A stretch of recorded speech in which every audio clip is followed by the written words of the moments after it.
Hello, ladies and gentlemen. It's your favorite paranormal investigator. My name's Tim Sudano. This is Paranormal Insight. Welcome to the show. In our continuing series regarding the truths and misconceptions and folklore in general, we started out with vampires last week a little bit. We delved into that with Michelle DeRoche. And now this week we have AP. Oh, there it is. AP Sylvia. So sorry, AP. Let me tell you a little bit about AP. He has had a long interest in the supernatural in general, supernatural beliefs with particular focus on vampire folklore. Perfect for us. In his book, Vampires of Lore, Traits and Modern Misconceptions, he explores how our modern notions about vampires compare to the folkloric belief of the past. His writing has appeared in the Journal of Vampire Studies, which is pretty cool, and Voices of the Vaults. He has been a guest on local and national syndicated radio programs, as well as a variety of podcasts, and very happy to have him grace ours today. He also runs the website locationsoflore.com, where it talks about his visits to unique places, including alleged vampire graves, which I will be more to... In fact, let's bring him on. Without further ado, Mr. AP Sylvia. Welcome to the show. Hello, Tim. Thank you for having me. Hope it didn't... I don't know how I blanked on the last name like Sylvia. My apologies for that. No worries. So let's dive into... we're going to jump, not off topic, but just hit a niche, because I did a special maybe a year ago on vampire folklore and the real scare it had in the past. It was in Poland, I believe, that they dug up a grave of either it was a girl or it was a very young woman who was a suspected vampire, and her coffin was basically booby trapped. It had a scythe implanted, so if she sat up, she'd cut her own head off. And her hands were bound, and I think her feet were cut off, if I remember correctly. So let's dig into more immediately, the hysteria and or belief system of our ancestors when it came to vampirism. Yeah, sure. Well, there's, there were kind of beliefs about vampires or, vampire-like beings, revenants, whatever you want to call them. The names obviously differ in many Mm-hmm. different countries throughout the world in different time periods. So sometimes there is evidence like that that you describe where you do find a burial. They're sometimes referred to as deviant burials, where the burial practice, there was a deviation from the norm. Right. Gotcha. So, not normally people wouldn't be buried that way, but then you find one particular grave where suddenly something was different. So there's a deviation there. Yeah. And those do come up from time to time in different countries, where you'll see, the body was, mutilated in some way, or, there's some kind of, they're bound, or there's a stone shoved in the mouth, that kind of thing. That's, there was actually a case in New England of a burial that was found, that had actions had been taken against the body. But so there's been different areas, different beliefs. Essentially it all revolves around a fear of the dead, of a dead person coming back to life in some fashion or other. Some sort of kind of continued vitality that the corpse would have, and they would somehow be causing injury or illness or calamity to the community. So it could be family members or members of the town are getting sick and passing away, or there's just a kind of a sickness going around, or even sometimes more broader than that, there might be some kind of weather issue or crops or something. But oftentimes, yeah, there was some sort of unexplained malady that's going through a town, and people are sort of trying to make sense of what's going on. Why is this happening? And they sort of trace the steps back and go, well, this all started when this first person died. What's going on there? And so attention kind of turns towards that burial, and they investigate it, and they see what they can find. It's fascinating that you point that out, because that is rather recently was practiced in, I want to say, like Slovakia or something like that, where I think it was in 2008 or something like that. There was a man who broke into a grave because he had a strong suspicion that the guy in there was a vampire, because children throughout his little village kept dreaming about them coming to him, coming to them in the night. So he desecrated the grave, and he stabbed him through the heart, and he chopped off his head in the coffin. Yeah. And he was briefly arrested and then immediately released and touted as a hero. Yeah, there are some communities. I think I'm familiar with a case in the early 2000s. I think it was Romania, where there was a village where they thought someone was was a vampire, and they took action against the body. And I think in that case, I think it was his daughter found out about it. She didn't live in the village anymore. She had moved like to the city, and she found out about it and was not happy. And I think the authorities were called and whatnot. But so it does seem like there is evidence that it does persist in some spots in the world even today, which shows you kind of how powerful some of those beliefs are. Indeed.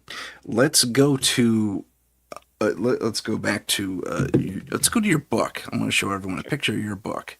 So you wrote this book because you're I guess not only a student of, but perhaps a fan of the vampire lore in general. Or am I correct in that assumption? Well, I've always been interested in the supernatural, the unknown, paranormal, all that. Love a good kind of spooky show or documentary, that kind of thing. Even when I was a little kid, I had like a book that talked about ghosts, and I thought it was the neatest thing. Yeah. So I've always kind of been curious about that stuff, and just kind of what people believe in the world, even like Greek mythology and things like that. Sure. But I got on this topic specifically. A number of years ago, I was at a Ripley's Believe It or Not museum. Have you ever been to one of those? Sure. Yeah, there's one in San Francisco. Yeah. Yeah, they're great. They're great. So I was at the one at Times Square in New York. Okay. And they had a number of them have these vampire killing kit. So there's one probably at yours as well, I would guess. There is. Yeah. So that was a lot of fun. So I saw that, and I was like, oh, that's cool. At least there used to be. I don't know if it's still there. Yeah, a lot of the locations had one. And I thought that was neat. And so afterwards, I started kind of like, I took to the internet. I'm like, well, what's the story with these kits? Because it said in the card that, people would buy them when they'd go to Eastern Europe, to keep safe from vampires and whatnot. Right. And then I found out that there was some controversy around these kits, where some people were asserting like, well, these actually aren't period pieces. They're more modern, and people took antique parts and assembled them together to make these kits. And one of the arguments for that was like, well, these don't really reflect actual folklore. They reflect like movie movie stuff, like movie vampires. Right. And so I was like, well, what do you mean by movie vampires? What's the what's the difference there? And I had known that there was some differences between like what you see in movies for what constitutes a vampire and like what people really believed about vampires in the past. Yeah. And I was like, well, what's the story here? What are the differences? And I couldn't really find like a good discrete like explanation or listing. And I kind of wanted a breakdown. I'm like, well, what are the things in movies that are actually accurate and what aren't? And so I started sort of researching it myself, and I ended up writing the book where I did this analysis, and I kind of went trait by trait of all the things you think about vampires. And I asked the question, well, like, is this just like a modern kind of misconception as per the title, or is it actually something that happened in the past, or was believed to happen in the past, I should say. And that's how I wound up with the book.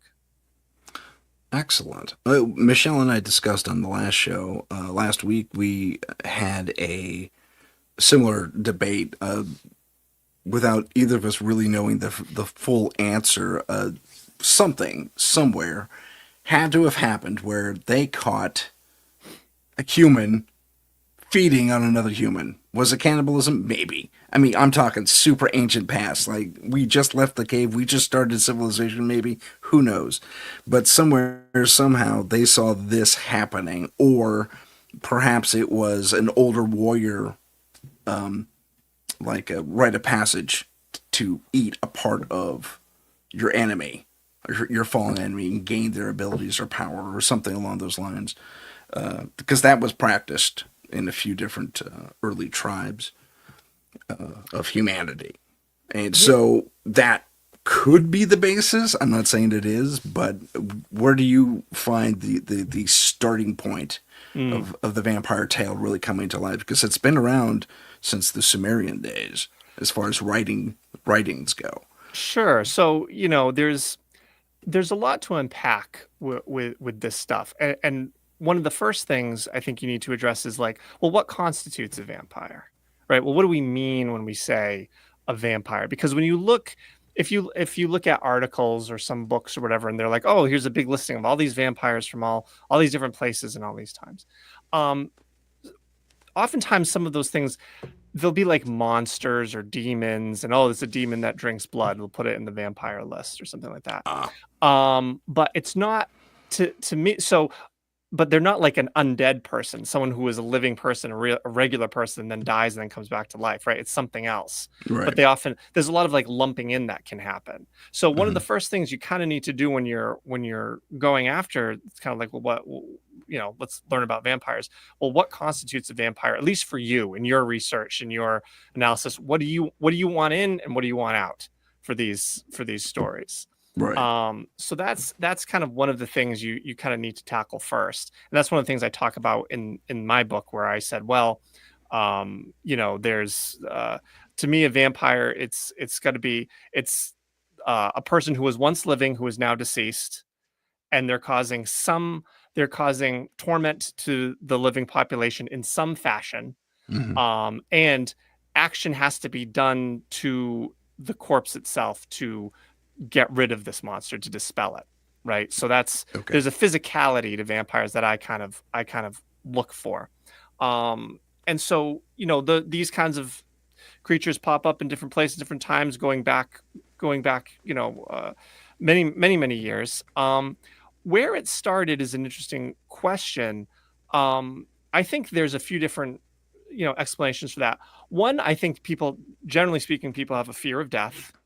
And so who's closer to death but the dead, right? So someone who has died, right, but still kind of longs for the living, they might be a threat to you. They might bring you towards death, right? They themselves being dead. You see that.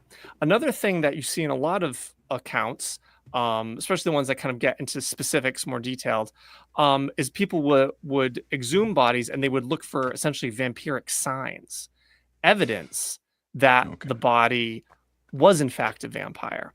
And the thing of it is that what they were seeing when they were looking at these bodies are actually misinterpretations of the actual decomposition process. Right.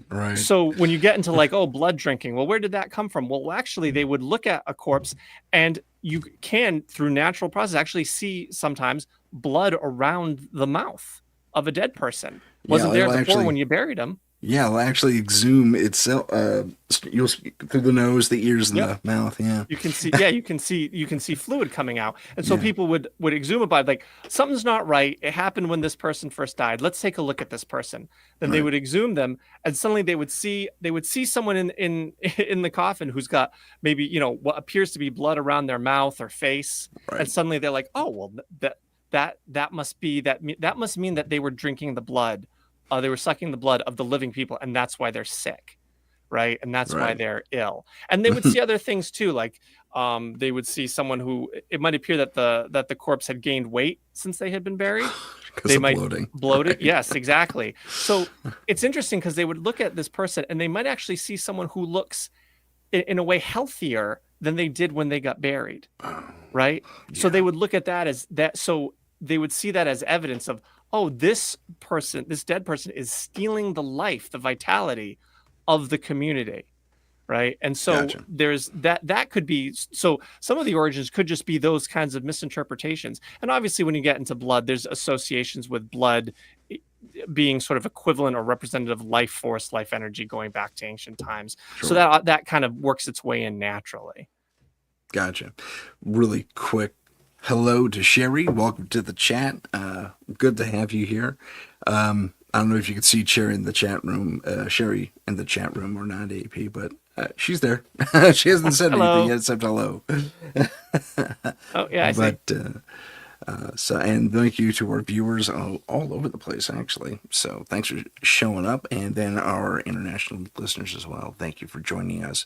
We are talking about vampires and vampire lore. We just got through discussing how, in trying to suss out the problems people were having in a given village, mass illness or weird dreams or something about that, they would exhume suspected vampires and observe what is now known, modern science, as decomposition.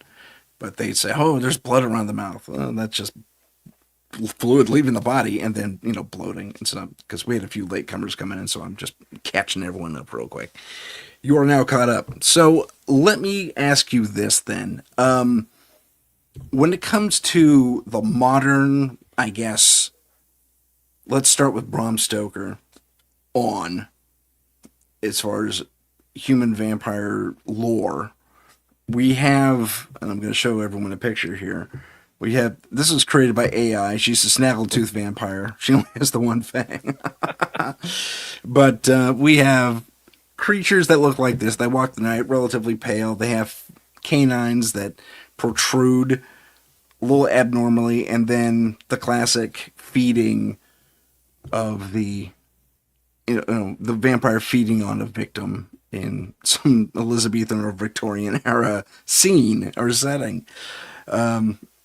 Typically, again, more cinematically, perhaps more literarily. I cannot talk today. When we take the modern vampire and then we do a side-by-side comparison with the ancient interpretation of the vampire, they, from my research, they vary rather radically. What did you find? That's exactly right. They're quite dissimilar in a lot of ways. Our We have a lot of our vampire, our fictional vampire that we see in movies like that, is sort of a descendant or inherited a lot from like 19th century, like Victorian Gothic fiction, Gotcha. right? And in the 1800s, there was this pivot where vampires started becoming attractive and suave and sophisticated and moved in high society, and all of these kinds of things. So you get these kind of romantic notions of the vampire, when in reality, in the past, there was nothing romantic or anything about a vampire. Yeah, For pretty scary. yeah, they were very, people lived in fear of these things. You think about a village coming together to dig somebody up. There's nothing, there's nothing romantic with that. No. It was terrifying to people. So vampires existing in society and moving around, you don't see that much in the folklore. They're very much, they're in their grave, they come out at night, or sometimes during the day, but most of the time at night, terrorizing people. And that's it. You didn't often bump into one at a party, by and large, in the stories. Gotcha. The one of the more ancient versions, actually two of them that pop into my head, are the Lamia out of ancient Greece, and I forget its name now, but they had a very specific name for it. It was a South Pacific origin, like Laos or something like that, where the vampire was more of a shadow, and if its shadow intersected yours, it drained your blood. And then there was the Lamia, which was a cursed woman, typically. So, I mean, and these are frightening looking creatures too. Absolutely. Oh, absolutely. Absolutely. These are- You and in there in those kinds of stories, you start to see some of the overlap with vampire folklore and folklore around witches, yeah, right? Because like for some of those, like in Southeast Asia, there's something like called a panangalan or something like that, where it's a yeah. woman whose head would like detach from her body and float around and stuff like that. Most But of she the was societies. yeah, Yeah, but she wasn't a dead person, right? no. But she was sucking the life, sucking the blood, or whatever. So it gets involved. So that monster gets involved in the conversation. But you could also say, well, that's kind of more like a witch, right? Yeah. Because there's like a person doing magic, right? And so you Mhm. actually see a lot of overlap between vampire folklore and witch folklore in a variety of ways. Because we like to put boxes around things a lot. Pigeonhole, sure. Yeah, and Yeah. like, well, that's a vampire movie. Oh, that's a witch movie. Oh, and those are werewolves over there. Right, right. But when you actually look at folklore, they were all influencing each other, all of these beliefs, and they're all sort of they kind of relate to each other in different ways. So the lines get a lot blurrier, which I find quite interesting. Me too. There. Speaking of that creature, in the Balinese tradition, it's known as a layak. Mm. Same exact thing. The upper body detaches, flies around, and that one, if well, actually, I think the pangolin, and or not the pangolin. That's a little creature. I'm sorry, whatever it was you just said, and the Yeah, the layak are. Penangalan or something like There you that. go. There you Yeah, go. They fly around mysteriously. They carry their organs with yeah, them. They have a they do. super long tongue, and with regard to the layak, at least, that goes after fetuses Mm. in late term. And most anthropologists and such believe that it was a way to explain miscarriages. Yeah, you get a lot of those kind of ancient monsters like the Lamia or like Lilith. Oh, sure. They would go after children, young children. Yeah. And I think that makes sense that would be a cultural fear, right? Yeah, Of yeah. That is, yeah. especially in times gone by when childhood mortality was a lot higher. Hmm. They'd want to protect their kids, and so they would, these creatures could be used to sort of explain some of that. Yeah, exactly. But I mean, that's a whopper of an explanation. Oh, Oh yeah, I know. this I know. crazy woman detaches half her body, Yeah, yeah. flies I mean, around, and the imagery is striking. It's very striking. Very uh, creepy. for sure. Big welcome to Heidi Gall. She's back on the air with us in the chat. Hello, Heidi. Heidi's a friend of the show. She's always supporting us and a lot of the other UPRN hosts. So welcome to Hello. Heidi. And Sherry's still here. That's good to know. If either of you have any questions for AP, please put them in the chat. Moving on to the next part.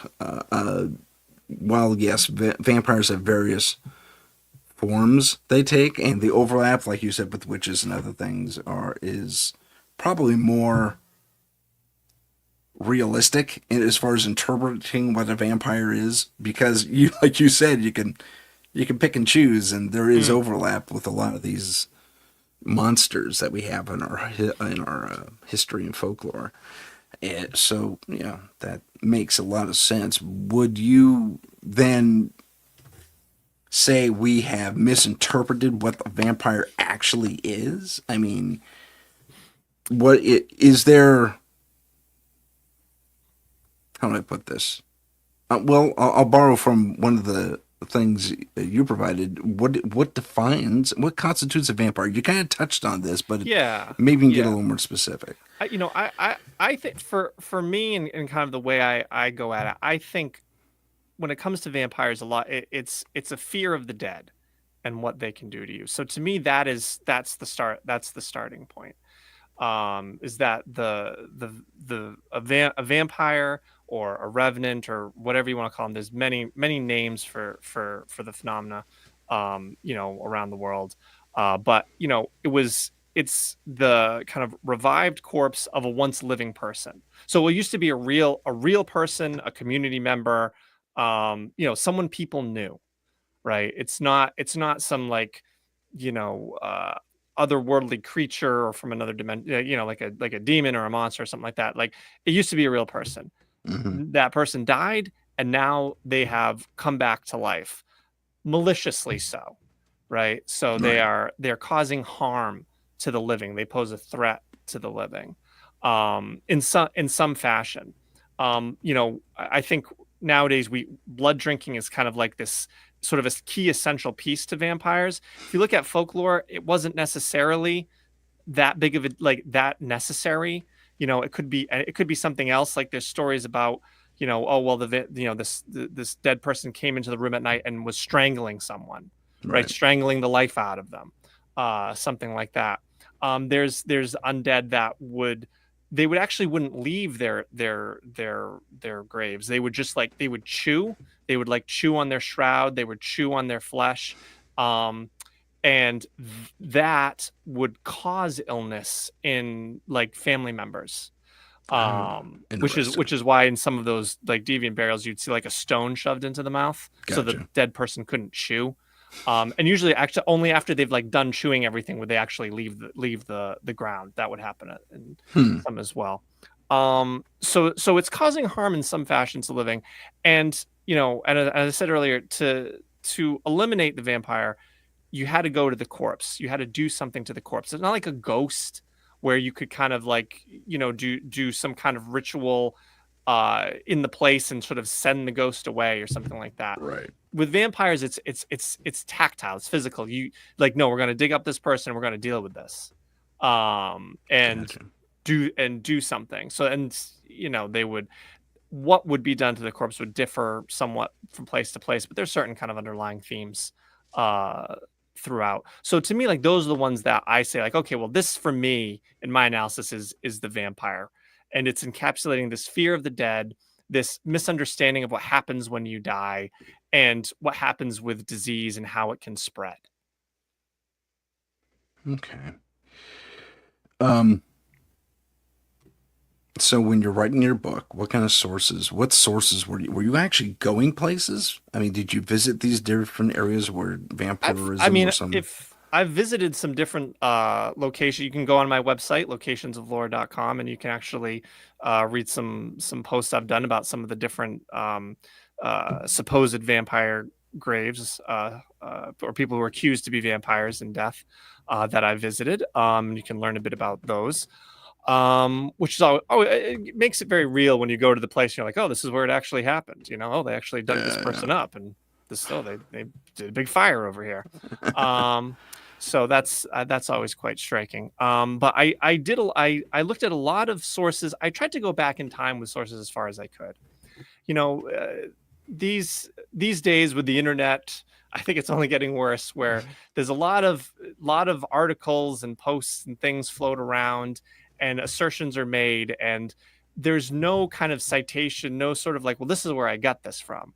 Right. It kind of just flow. It kind of just is sort of put out there. So you need to be very discerning with this stuff. I found at times like I would read, as I was trying to like say prove out a certain trait, like, oh, was this trait actually in folklore?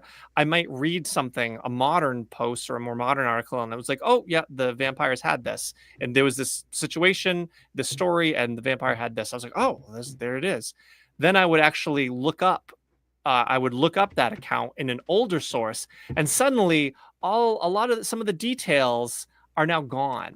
Mm, And I think part of it is we have such a strong expectation of what a vampire is that we sometimes superimpose yeah. that image onto older sources that didn't actually say that. When you actually read it, it doesn't say that. You just sort of like added that in, maybe on purpose, maybe not, because it's what you were expecting. So I tried to go back in time as far as I could, looking at sources from the 1700s, some far earlier. Mm, And if it was more modern, I tried to go for things that were scholarly in nature, well documented, well cited and stuff like that. And that gave me a much better picture than some of the more modern things that are a lot fluffier that are floating around, and say, yeah. oh well, people did, vampires had this, and it's like, well, great, where'd you get that from? And they Right. don't say, and it's like, So you need to. I had to be mindful in order to actually like answer my questions. Gotcha. Regarding the more modern vampire, especially if you're talking about Bram Stoker and his Sure. inspirations and what he inspired, rather. Oh, yeah. God, I can't talk today. Do we have the vampire ever changing into another animal before Bram Stoker? A bat or a wolf? So, yes and no. Vampires in folklore, vampires were believed to turn into a bunch of different kinds of animals, dogs, like I don't know, I think like some insects, or I think one story talks about like a hen, that a vampire turned into like a hen or something. So there's a lot of different animals that they could conceivably turn into, but we're for the longest time, people generally thought that vampires turning into bats was something Bram Stoker invented. Because there was like no folklore about them ever turning to bats for whatever reason. You'd think that you think Makes like, sense. oh yeah, why not? They turn into bats. It's like, nope, like it just never came up in the folklore for some reason. Like dogs and stuff, sure, but no bats. So people thought that was, oh, Bram Stoker invented that. In my research, I ran across an article that did find, I think it was like 2 references to vampires turning into bats pre-Stoker in folklore. So it turns out that Stoker can't lay claim to actually inventing vampires turning into bats, but you can certainly say that he popularized the notion of vampires becoming bats, and now it's like a given, right? In our you see the vampire, he's got like a cape with bat type wings and stuff like that. But that's it's interesting. Yeah, it is. It's funny. There's actually been, in like I'd say the last 30 to 40 years, when it comes to the cinematic and even the literary vampire, they've moved away from that. No, we don't turn into bats. No, we don't turn into dogs. God, that's ridiculous. Where'd they come up with that? But it's amazing. It's like that they've actually steered away from some of the mainstays of the old, Bela Lugosi vampire. They absolutely have, and I think part of that is the vampire kind of adapts and evolves over time. So I kind of mentioned how vampires became romantic and this and that. Right. I think nowadays with a lot of vampire shows, there's people are turning away from the more sort of supernatural or magical elements of vampires to get into something that's more scientifically believable, right? So you see shows where vampirism, it's like a virus that they get, and it makes them immortal, and it gives them super strength, and they gotta drink blood. But like, well, they can't like fly or turn into bats or do magic, or like, and crosses don't bother them and stuff like that, right? So there's like this scientific vampire that sort of emerged in modern kind of fiction and movies and stuff like that. So you see the vampires morphing yet again to kind of meet the expectations of the public, of the modern public. Yeah. Yes. There's only one exception. What We Do in the Night. Have you ever saw that show? Oh yeah, it was What We Do in the Shadows. What We Do in the Shadows. I'm sorry. Yes. Oh yeah, great show. Great. It was originally, I think, a movie, which was great, and then they did the TV show, which was hilarious. I really enjoy that show. Just ended. I think the last season was the last. Yeah, it did. One, that's too bad. It was a good show. It was really good show. I got such a kick out of that. Yeah, and they kept the bat thing. They kept. Yeah. They very much went with like the old school, like Eastern European expectations and stuff like that. It was very very amusing show. It was a lot of fun. Yeah, they kept some of the old tropes. They did. So we have a creature who used to be human, returns for whatever reasons, and you mentioned Revenant before. I've been studying Revenants pretty exclusively for I'm a filmmaker, and I just wrote I did write it, but we just released a film not too long ago called Blaney Tucker's Ghost, and one of the bad guy in there is a revenant, and that's a spirit that is returned strictly for the purpose of revenge. And so that's what drives them. But they have a lot of ghost-like abilities as well as being corporeal. So they could be either. So they're interesting creatures, very much, and they do have a lot of aspects of the vampire, as you were mentioning before. So when we have a creature that may return with a revenant kind of initial thing, because you said there's stories of people just choking the life out of someone. Mm-hmm. And there's also the aspect of the again, I think it's a Bram Stokerism, where they turned into a mist, Mm-hmm. an ethereal fog. Tell me about the fog. Is that Stoker's creation, or was there something to that before? So it's interesting because different different cultures, different places had some different views about how corporeal a vampire needed to be.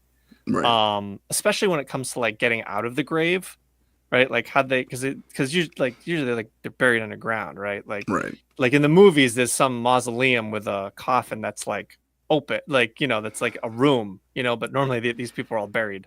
Right. Um, so there were some beliefs where the vampire would sort of rematerialize above the ground and could have a mist-like quality to themselves. Or some of them, like the vampire was existing for a while before it got its full body back, and it was more just kind of like light or sparks or something that Okay. people see. So depending on the place, vampires might have a non-corporeal aspect to them. Okay. Um, you know, and then other times, or there were some beliefs where to find the vampire grave, you'd look around and you'd look for a grave that had a hole in it that was maybe this big. And that's Oh, where the vampire gets out. It's well, how does a gotcha. full grown person get through a 3-inch hole, right? Right.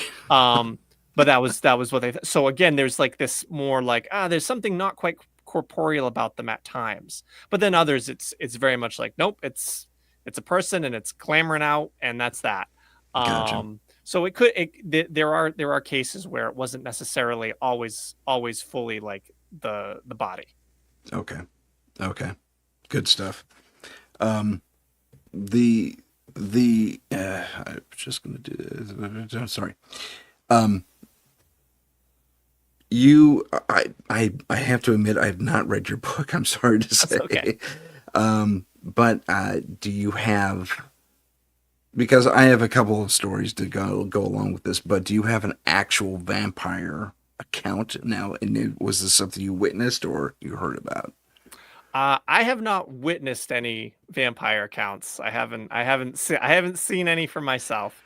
Because I've that's book certainly, two. I know, right? Haven't seen it firsthand. I've certainly read up on various accounts that have been documented. There's a number I talk about a number of them in my book. Some of them are quite specific. There's names and places and dates. And we know it happened in the sense that people believed something was happening, Okay. right? And thus took action accordingly. Hmm. And so sometimes they were written about by uh, by people observing the situation, newspaper articles, that sort of thing. I mean, there was a famous one in it was in New England in 1892, which is which is a long time ago, but not a crazy long time ago. A little Um, over 100 years ago. yeah. Yeah. So and that was in Exeter, Rhode Island. Okay. And the account was concerning a woman named Mercy Brown. It's a very well known New England vampire account. There's a number of New England vampire incidents that happened over the Interesting. course of a couple hundred years. But in that case, she had passed away from tuberculosis, which was then known as consumption.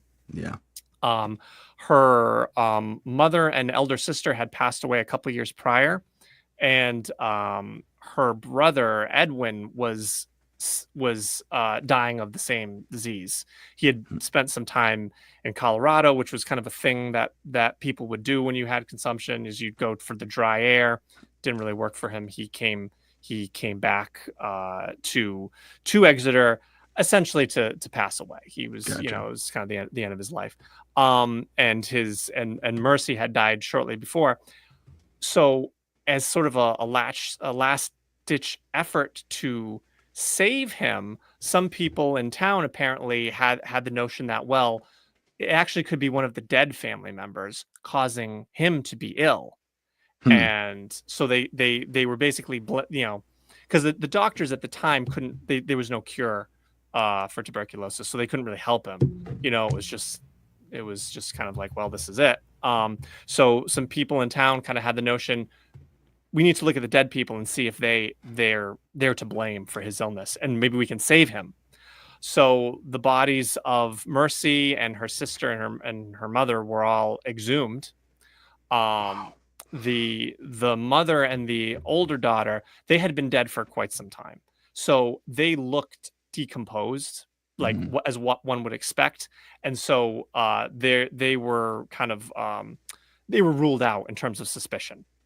But Mercy, she had only been dead a couple months, I think it was, and she had died in the winter, so she was well preserved. So when they looked at, and I don't think she had, I think, in some accounts it says that she was like in a vault and she hadn't actually been put underground yet.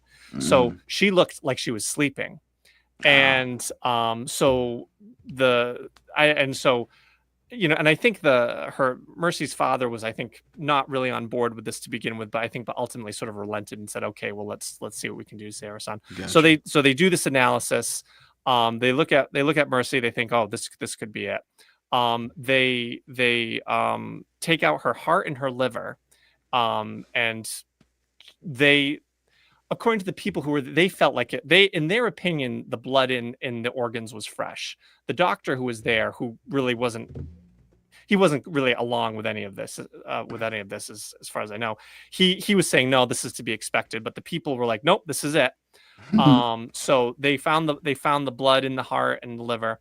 And so to them now, this is again, we're talking about sort of this misunderstanding about decomposition. Right. To them, they've seen the vampiric signs, right? Okay. Mercy's somehow preserving some aspect of vitality. Her brother is slowly dying.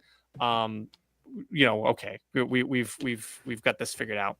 So they wound up taking the heart and in some accounts, I think, the liver, and they burn them on a rock in the cemetery. They take the ashes, they mix the ashes with water, and then they give it to Edwin to drink as a cure against his illness. Here, Ed, Um, have some ashes. yeah. Okay. And unfortunately, it does not cure him. He still passes away from Well, yeah. consumption. Wow. And the thing is, a major newspaper at the time kind of caught wind of what happened with this account, and so they published a number of articles about it because they were obviously, very intrigued with what happened, and kind of, to them, it was sensational news. So that's one of the reasons why we know about that particular account, and we know a lot about it because of what happened. But Gotcha.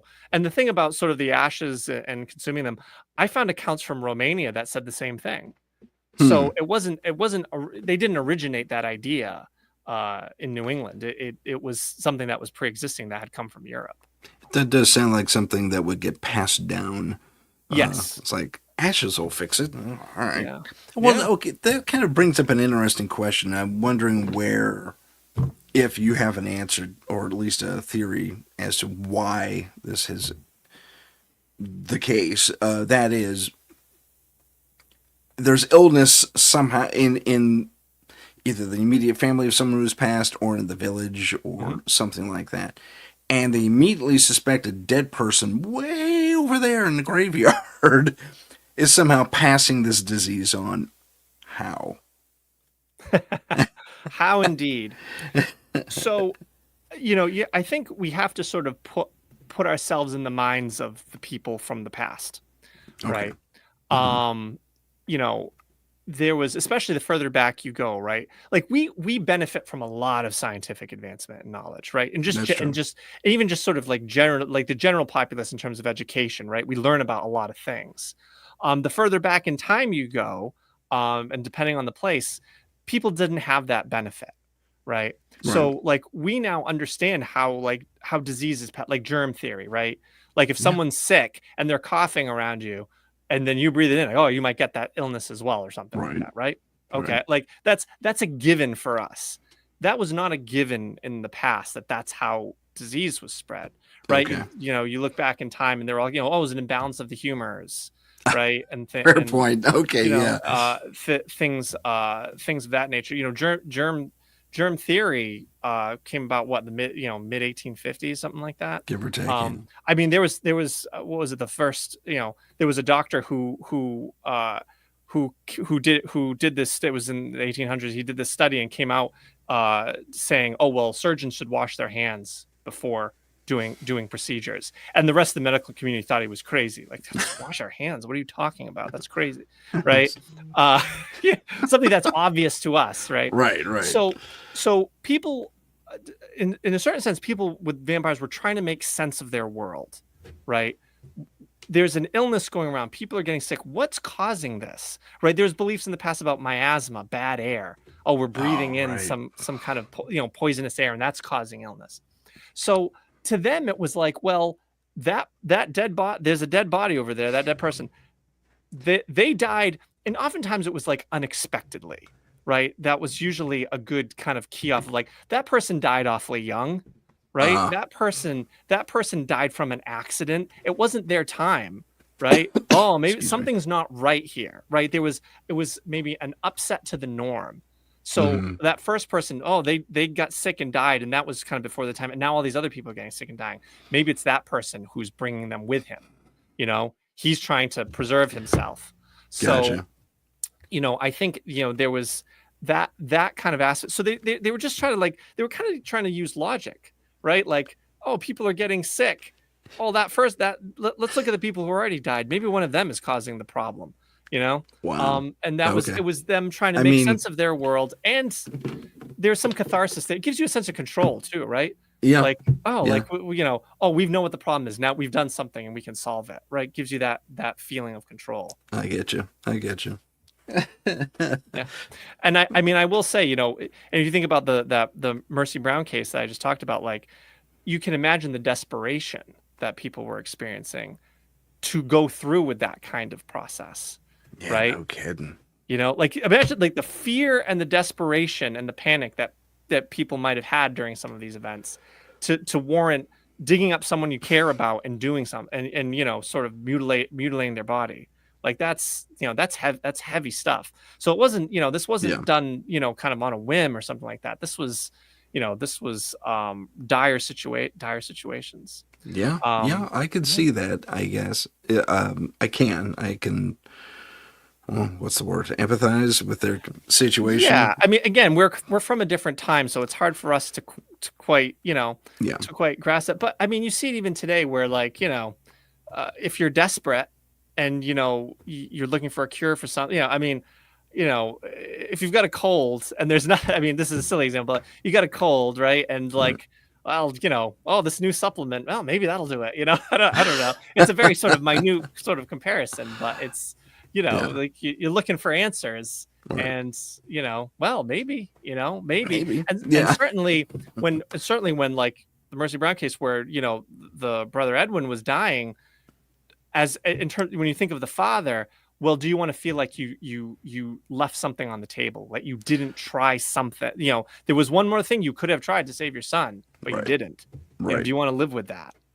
Fair point. That's a very fair point right there. Yeah, you gotta cover all your bases, I guess. It is heavy. And I've been to the Mercy Brown grave. I've been to that, and so if people want to go on my website, they can see pictures from it. And I got your website scrolling across the bottom for those of you who want to follow up. See it. There it is. And go there and enjoy. So many pictures. Good stuff. There's something to be said for why vampire lore sticks. And we discussed this with Michelle in the last show, and you may have this character in your book as well, a Saint Germain, a someone Saint Germain, Yeah, yeah. So who yeah, has, sorry, yeah. The Count of Saint Germain. Yeah, yeah, uh, who has cropped up, interestingly, throughout history, like over hundreds of yeah. years. And even today, there's still stories being told. We had someone on Instagram recently retell a story about how a couple of years ago during Mardi Gras, a couple of friends, a couple of young ladies were doing the town, the beer walk or whatever during Mardi Gras, and they they get harassed by some guys or something like that, and this man steps in and says, kind of defends their honor and so forth, and he kind of tags along with them the rest of the way, and it's not until later on that one of the girls puts it together. It's like, oh my gosh, he asked to be invited in to every single place we went. He'd wait outside and, come on, you coming in? Sure. And now he joined them, and he was an older, not older, but middle-aged, dapper gentleman, kind of lending to the whole Bram Stoker thing that these people live in the elite circles. Yeah. But it came time to, we're talking early morning. One of the friends is not doing too well at the end of the night, pays a visit to the bushes, kind of a thing. And the gentleman says, well, listen, my place is right around the corner. Instead of you going clear across the quarter to your hotel, please stay with me. And one of the friends was just sober enough to say, that's okay. We're just no, we're fine. We're going to get a cab and we're going to go over there. Are you sure? Oh, yeah, we're sure. Thanks anyway. Thanks for escorting us through the night and so on. And she turns around to attend to her friend who's still paying the bushes a visit. And when she turns back around, this guy is gone. And I mean, I don't know, he's nowhere to be found. Not down the street, not down the alleys. He's gone. So they thought, oh my God, that could have been this guy. That's great. That was one story that came out. And there was another one where from this is the ancient past. I only know the story about halfway through, but there was a monastery in the quarter where some really suspicious activity took place. The nuns and the monks in that area, in that thing, would receive packages late at night, and they looked to be coffin sized. Crates, and they would see some of the crates would have dirt. Oh no, one of the crates fell and had dirt in it, nothing but dirt. So it was interesting. I was like, oh my gosh, were they housing a vampire? What's going on? So, that's a half story. I only have a little bit of it. Yeah. So I believe what you're referring to is the Ursuline convent in Thank you. In New Orleans. I've been there. I've been inside it. Oh, fantastic. Yeah. So I have an article about it on my website if people want to check it out. And if you want the whole story, you can hear locationsoflore.com. Yeah, there's variations of the casket girls as they were known. Right. Who supposedly were, the legend goes that they were vampires that were living in the top floor of the Ursuline convent. And it's funny you bring up Saint Germain. I have the website and I look at the stats on like what pages are most popular and getting the most hits and all that. I'm like, oh, and it's so funny that I have an article about New Orleans, Jacques Saint Germain. It's a vampire story, and people think he was, the Count Saint Germain, and it is like by far like the most popular page on my website. People, it's like it gets so many more hits than like the next most popular page. So like there's a lot of interest in him, apparently. But there's supposedly the house where he supposedly lived is in New Orleans, and it's on some tours, and I saw it. It's a private residence. You can't go in, and you obviously want to be respectful of it.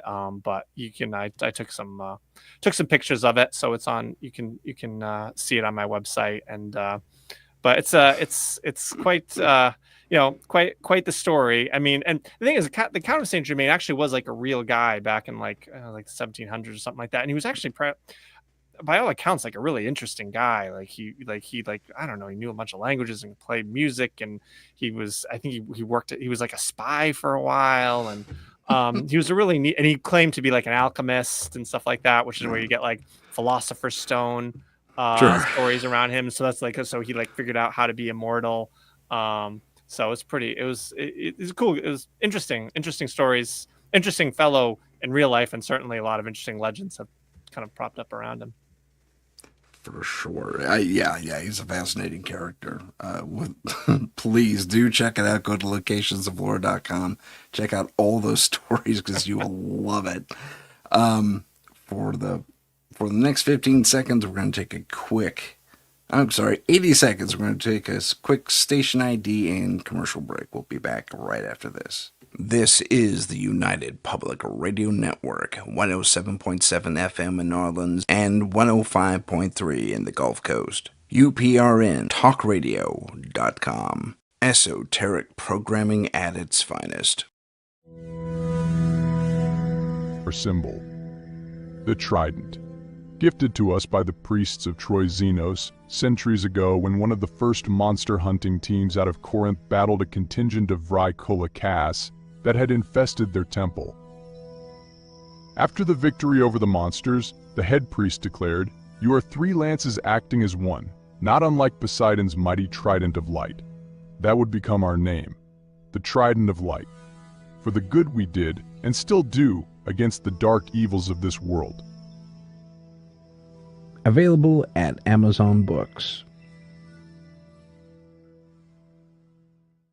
Follow us on Instagram at paranormal.insight. Stay informed on upcoming shows, ask questions, and see what chilling paranormal stories we're following.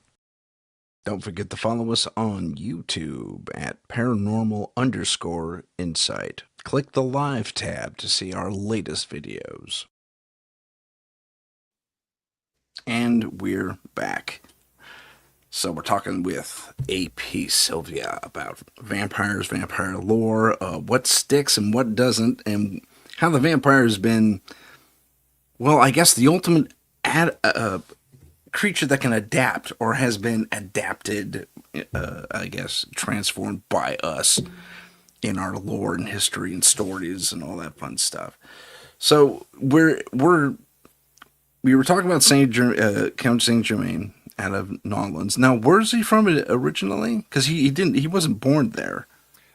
Saint Germain, he was well, the actual historical figure, I think people don't know where exactly he was born. He was a mysterious dude, but I think he was I think he became well known, I think, in France, and also spent some time in the UK.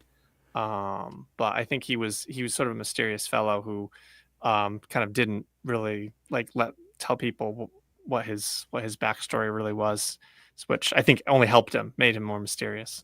Yeah, for sure. Built a lot of stories around him too. Yeah. When we have creatures and or characters like this in our lore, I tend to think something had to trigger it. We discussed this a little bit already. But when it comes to a being that has all these various abilities, as you mentioned, we have crossovers from ghosts and witches and stuff like that. Are we maybe looking at an amalgam in the first place? A creature that kind of embodies all these things, and then we gave it a name and a behavior and all that fun stuff? I mean, I think it's, the vampire, as I said earlier, we like boxes around things. We like to categorize things. When you look at folklore, you look at legends, it's not like they were like bound by some rule of like, well, the according to the encyclopedia, these are the definitions of what a vampire is or a witch is. I think, people were looking to they had certain beliefs, different belief systems that would influence kind of what they thought, and they were looking to explain natural phenomena around them, explain things going on. And I think there's, kind of an as human beings, we tend to have this sort of, underlying kind of drives and motivations, and sort of the collective unconscious, that kind of thing. Yeah. And I think that, this sort of creates a soup there where you get repeating patterns of things. And, maybe there's a little bit from column A and less from column B over here, and vice versa over there. Sure. But, you see stuff kind of crop up over and over again. What did the vampire, was there like one original place where like the notion of someone might be undead, and then it just like spread it spread all over the place from there? It's possible, but I don't know. To me, I feel like it checks enough boxes just in terms of kind of interpretations and motivations and kind of unconscious things, that it feels, I believe that these things came up independently in various places. That doesn't seem unreasonable to me. Well, that also lends to the idea that perhaps these things had a basis in reality, because they are literally a worldwide phenomena in not only now, but in the ancient past. I mean, from the earliest writings of most civilizations around the world, these creatures existed. And it's fascinating to note that they all had some of the basics things. One of them was draining life essence and or blood. And we can kind of take a sidestep there and talk about the energy vampire, which is a form of this. In fact, it was in The Things We Do in the Shadows. I was going to say Colin Robinson. Colin he was like Robinson. He was the best one. He was like the best one. He was hilarious. He was. He was such a passive-aggressive weenie. So great. It was great. It was great. So funny. And it worked. Here they fell for his trap every time. It's hilarious. But I mean, and there's even clubs today, like in New York, for sure. I know of one in New York. I know of one in LA. There used to be one in San Francisco, but that was their thing. We're energy vampires. Welcome to the club. And they'd ask permission. Can I sample you? Can I feed on you? And they would use those electrostatic graphs, those little photos you take. Oh, sure. Yeah, I've seen those. And you get the energy pattern around your hand. And there was a before and an after. And the person would apparently be diminished to a degree after a feeding. So it was very interesting. It was very interesting. But it still lends to the possibility that our ancestors saw something. And if these people in these clubs are actually doing that energy drain, perhaps that's what there was really experienced. That's what they really experienced.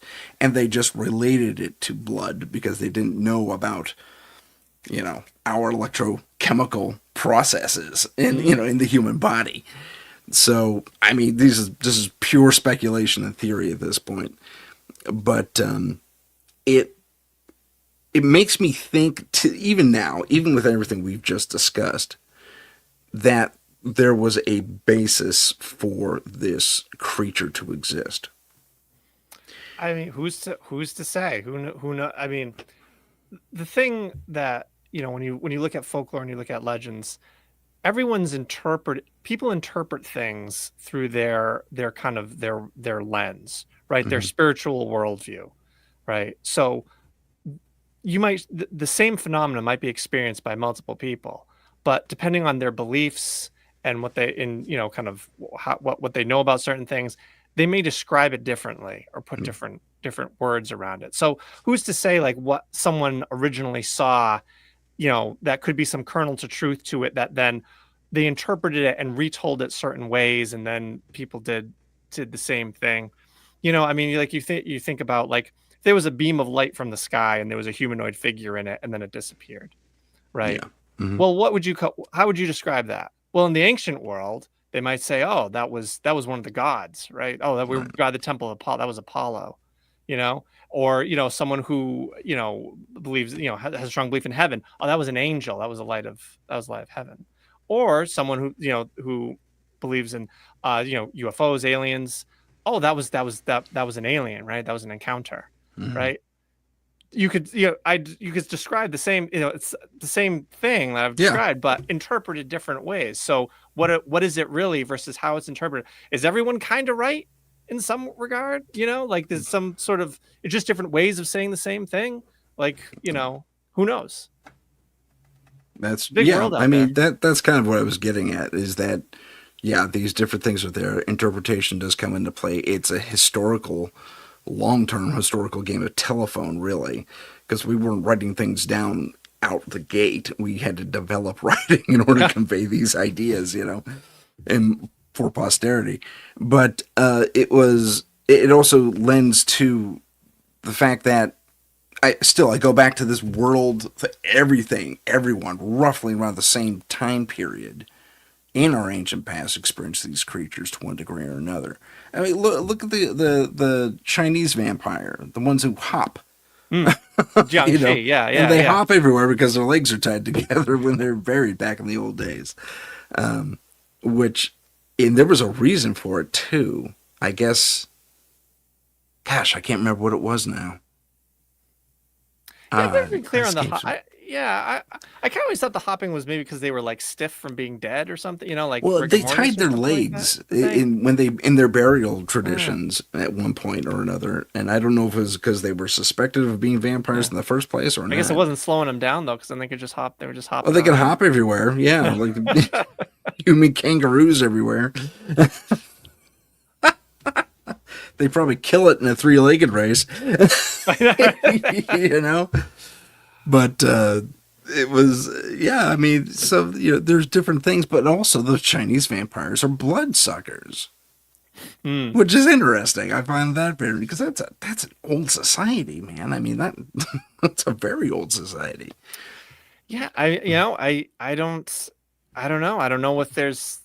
You gotta. I mean, you gotta wonder how did it all come about? I agree. It's certainly unclear, and it's interesting. It gets you thinking. What is the connection between it all? I guess that's my ultimate question. What Yeah, is the connection? What yeah, told everyone around the world about this particular thing? yeah, You know? yeah. But there's something you need to be scared of. There's something you need to be scared of. Yeah, for Right, sure. right. It's coming after you. Like maybe it's a It's dead person, maybe it's a monster, maybe it's what, yeah, but there's something that's your life is in date. It's gonna get taken. You know? yes. Yeah. Or you could lose your soul to one of these creatures if you Mm. become one. That Yeah. was another thing that Yeah. was more or less universal. It didn't play everywhere that way, but basically that's it. And then you have the South Pacific thing, which goes completely off the map, and it's a shadow roaming on the ground. That's gonna Yeah. eviscerate you from the Yeah. feet. I mean, there were some The- beliefs that vampires were invisible, that they couldn't be seen. Only certain people could see them. So ah, again, you get into this sort of like, with that aspect to it, it's like with the shadow, like this sort of unseen threat, yeah, right? Like there's something coming for you and you can't see it, but yeah, it's yeah, malicious, yeah. It's coming to get you, like you said. Gotta watch out.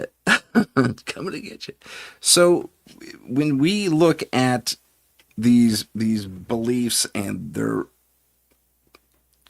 potential causes, are we looking at, well, I mean, I was going to say a global hoax, but at the same time, we have to take into account our ancestors using their limited, whatever, science, sociology, whatever, and still come up with the same conclusion everyone else did around the globe, roughly. Does this mean that we perhaps were, I'm spitballing, I'm just throwing ideas to make conversation. Are we looking at a potential invasion from an outside force, interdimensionally, or from the stars or something like that? Are we looking at something that could be so foreign to us that we just don't understand it because it's in humanoid form? We expect it from animals like bats and ticks and mosquitoes and a few other animals that drink blood. But for a human to do it, it's super rare. I mean, there's the occasional medical condition. Bram Stoker was rumored to be anemic, and he drank cow's blood to alleviate it. Yeah, I'm I mean, I guess what if it was some sort of like, I don't know, other kind of entity or whatever, why would it look like people who were dead? Are you saying it's like taking their bodies or just assuming their form? Yeah, either. Yeah. Either. I mean, what was that show? God, a great show too. Featured this elder gentleman. Oh, he was fantastic too. The guy who played like the groundskeeper in the Harry Potter series. That older gentleman who had the Robbie cat. Coltrane. Yes, I Guy think played that's Hagrid. him. Yeah. He played Hagrid. No, Oh. no. He was the. I'm sorry, I said groundskeeper. The guy from Game of Thrones. Potentially. I watched Game of Thrones. I don't remember him being in it. If he was fantastic, I'm sure. He played the first Doctor when they did a movie about him, Doctor Who. Anyway, he was in a series. It was based on the East Coast, and he just Strigoi. And the Strigoi in the story ended up being these worms, these really hyper intelligent parasites that would burrow into you, take over, and then you would be a vampire, basically. Was this there was a TV was this a TV show? Yes. Where like the vampires, they would like shoot something out of their mouth and like it would, and like that's how you got infected with the worms. Like it was maybe. I know I don't remember that aspect of it. This you probably, if it was the same show, you probably would, but there was, I guess, another show. It was that was produced by, I think it was Guillermo del Toro. I think we're talking about the same show. Strain. Strain. That was a Strain. That was a show. Yeah, and the vampires were like a parasitic organism. Yeah. But they were all controlled by like one worm that had like the mind. And then they were big. They're like tapeworms. They were huge. But the Strain was a great show. That's another one where you see like the vampire stuff taking a sci-fi turn, right? Yes. It's like, okay, there's a science explanation for what the vampire is, not magical, right? So that's like, in that one, like the crosses didn't hurt, or the holy water wouldn't hurt those vampires. Right. Silver hurt them, but it's because they had a reaction to the metal. It wasn't like magic. Right. So usually they try to keep a few of the tropes, but give like a scientific explanation. It's like, well, the UV radiation hurts the vampire, or the silver has, that kind of stuff. Well, Blade used UV radiation in spades. Zapping them all and stuff like that. Right. That was fantastic. Well, welcome, Vala. Am I reading that right? Valak. Or Valake. Welcome to the show, Valake. Who's apparently from hell. Well, okay. Fantastic. In quotes. You must be in a hot location. That's all I'm going to say. Sherry shared an interesting tale. Maybe you know about this one. A lady was on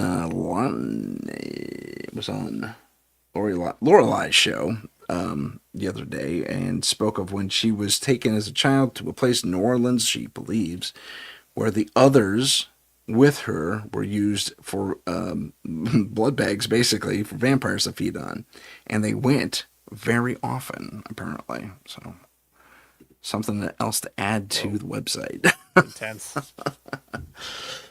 That's incredible. I'd like a little more information about that. If you're care to share it with me, Sherry, that'd be great. But I mean that also, there's another aspect of it. Yeah, we have the strain where we get a little more scientific. We have so I mean, is there anything that always throughout time put these creatures aback? Said, okay, I'm gonna stay away. Was it always silver? Was it always a cross? Was it always sunlight? Yeah. Well, interestingly, it was basically never really sunlight. In folklore, at best, sunlight might make the vampire go away or like go back to being inanimate, but it never killed them like it was like in movies today, Okay. where you see like the vampire like shrivel up or whatever from Ash the away. sun. Yeah, no, didn't happen in folklore. Interesting. Yeah, and there are some accounts where people saw vampires walking around during the day. But at best, the accounts are like, oh, the vampire went back to being lifeless when the sun came out. But the implication is they would have just come back again at night. They would have revived. And honestly, it sort of makes sense that sunlight wouldn't have destroyed vampires because if you think of a town gripped by some panic, you go through the trouble of exhuming a corpse. You're not just going to like leave it in the sun for 10 minutes and then bury it. That's not very cathartic, right? Everyone's like, oh, this has got to be the problem. All right, well, just put it in the sun. Okay. Problem solved. Problem solved. Yeah. It wasn't because nothing climactic would happen like in a movie where it would like turn to dust Burn or up something. and Yeah. right, catch fire and all that. So different places had different beliefs about vampires. Staking a vampire was pretty well represented in folklore. A lot of people believed in that kind of thing. But interestingly, the rationale for staking a vampire was I think they probably viewed it a bit differently than we view it today. Like in movies today, like the vampire will like maybe lunge at someone and they'll stake the vampire in the chest and that kills them. Right.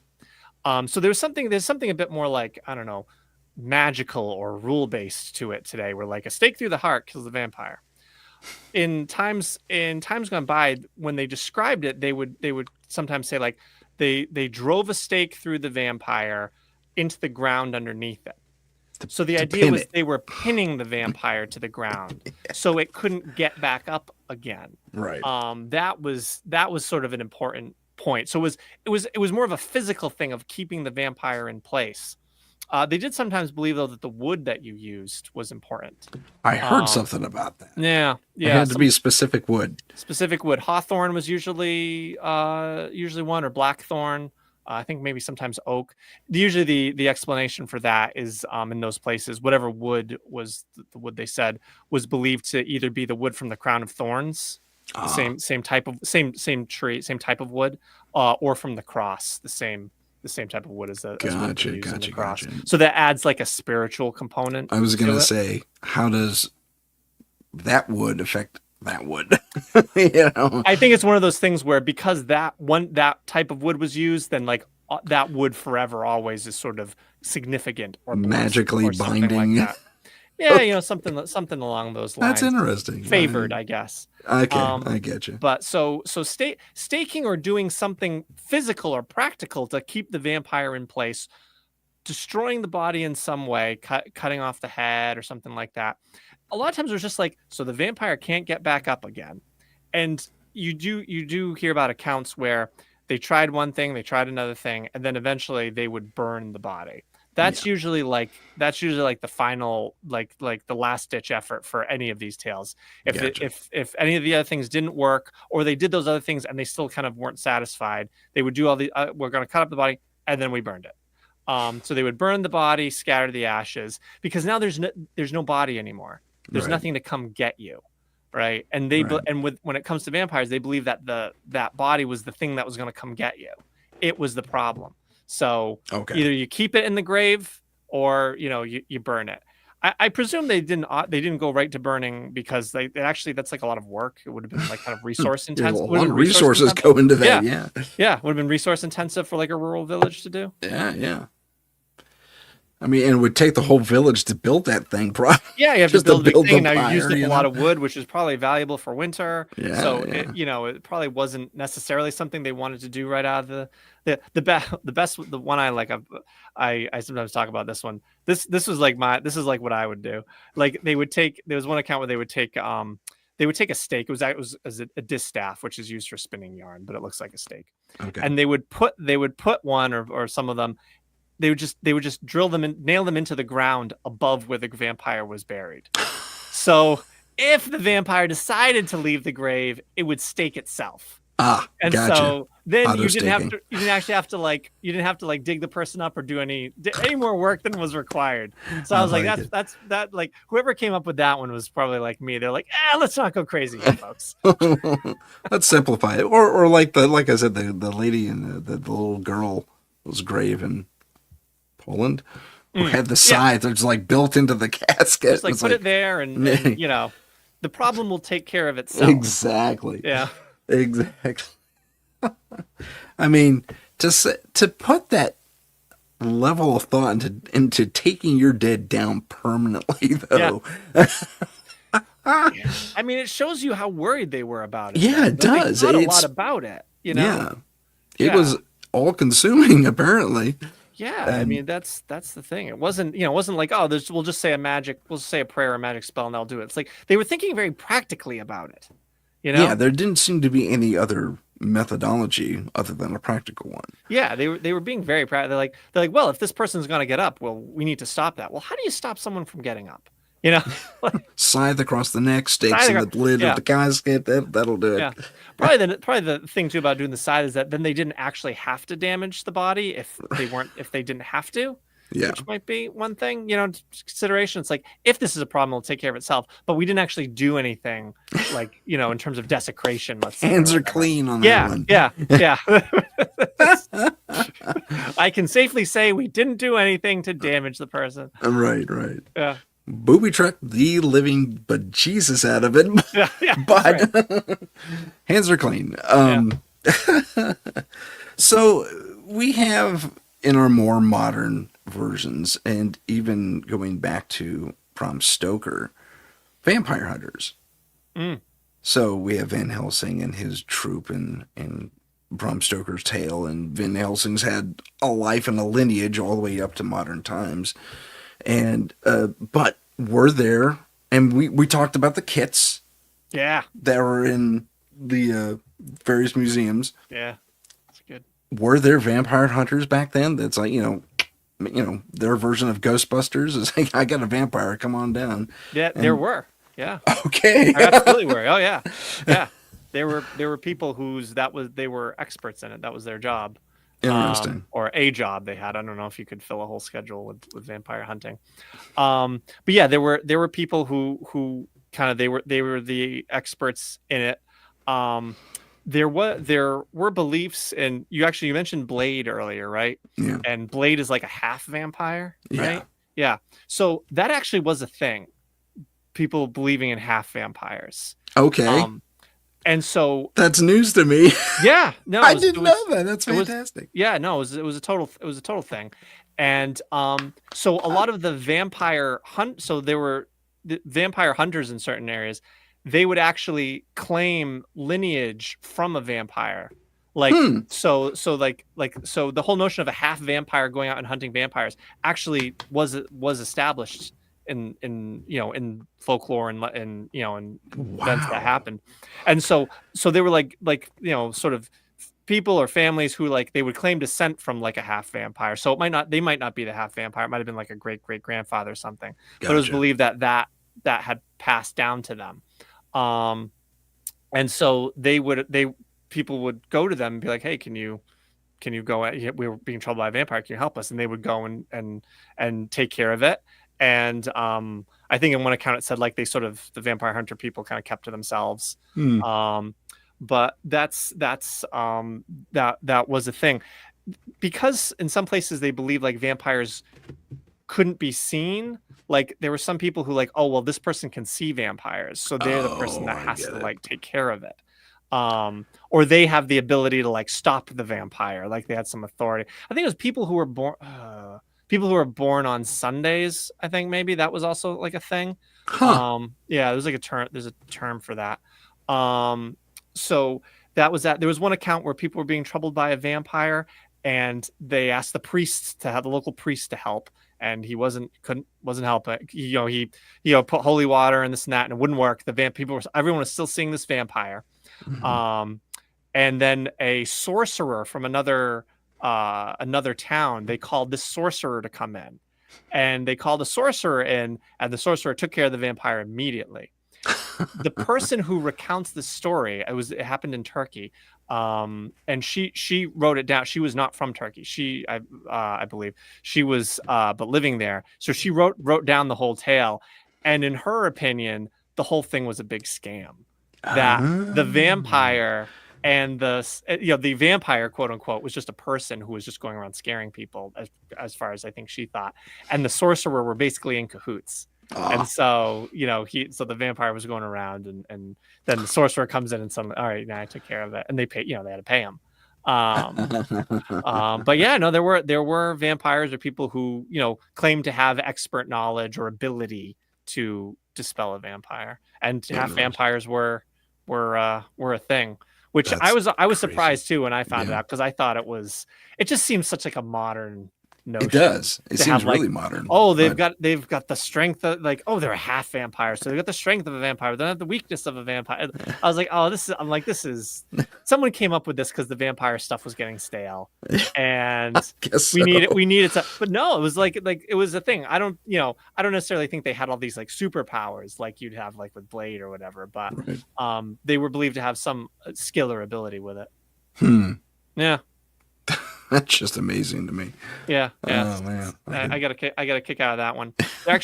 There were other, and the very first time I heard about a half vampire from some other source, it just said, oh well, children born of a vampire and a human, they'd be born without bones, and that was it. So I was like, oh, that's a letdown. But then I found all these other tales about the actual supposed vampire hunters. Bones. So I was like, oh, well, that's better. That's better than just like a blob person.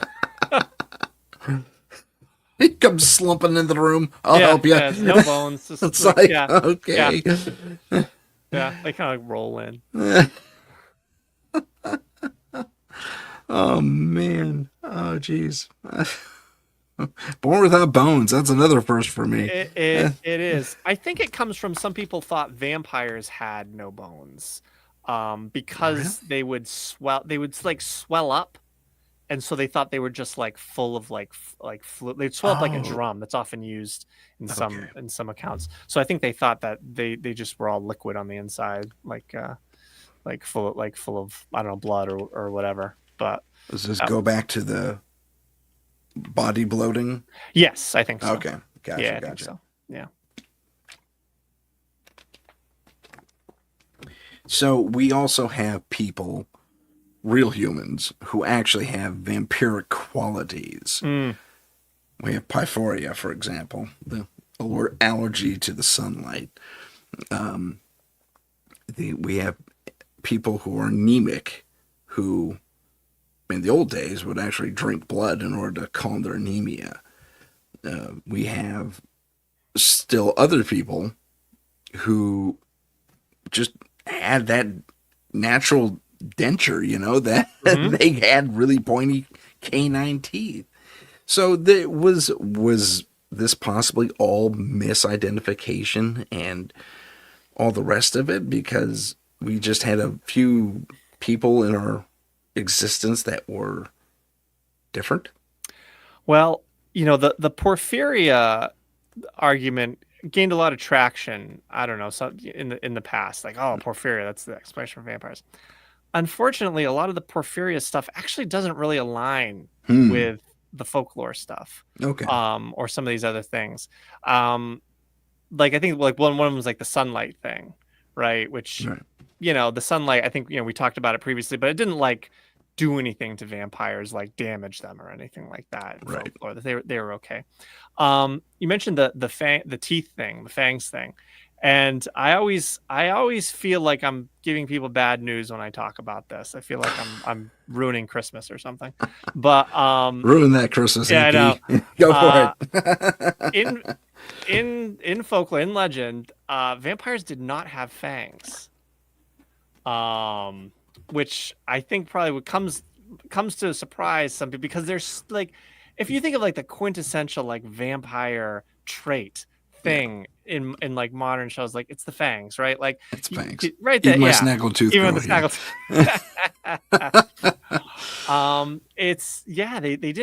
They didn't like, you could watch a show now with nothing. If someone turned to the camera, smiled, and they had fangs, you'd be like, oh, it's a vampire. Yeah. Like, But they didn't. It wasn't talked, like if you read the accounts, like no one talked about them having fangs. Okay. It wasn't ever really brought up.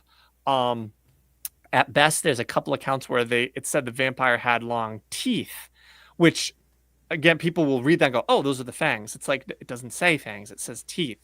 You know, if someone had, that would imply all the teeth, which perhaps you could, attribute to like, oh, well, maybe gums were receding through decomposition or something like that. But it wasn't the two fangs and like the whole two marks on the neck. Yeah. That wasn't in folklore at all. Okay. You'll read accounts where there might be a single mark on the neck. But not the two puncture wounds like we see in TV shows, Sure, and stuff like that. But yeah, the vampire teeth, usually, that by and large, they're not mentioned. It's not a thing. And given the things that they did look for and identify in some of these accounts, they would have been mentioned if they were, yeah. So yeah, there was really nothing about vampires having the two elongated canines in folklore, which is sort of surprising and a bummer. But it came as a product of Victorian Gothic fiction. There was, in the early 1800s, there was a penny dreadful called Varney the Vampire. And it ran for a long time. It got compiled as like an 800-page book or something like that. Oh my god! I think they got paid by the word or something back then. Yeah, so they were just they did. And that talks about the vampires' tusk-like teeth, and it specifically mentions the two marks on the neck. And so that's where it came, and that kind of just stuck around, and kept going. But that was really the first time. But yeah, if you read the folklore, their teeth are kind of unremarkable. Sometimes it says they have like really strong teeth, so they can chew through the grave or something like that. Interesting. But yeah, the two like punctures and sucking, and sometimes it talks about marks in other spots, marks on the chest from the vampire from vampire's attack. And sometimes there's no mark at all or indication of how the vampire sucked blood.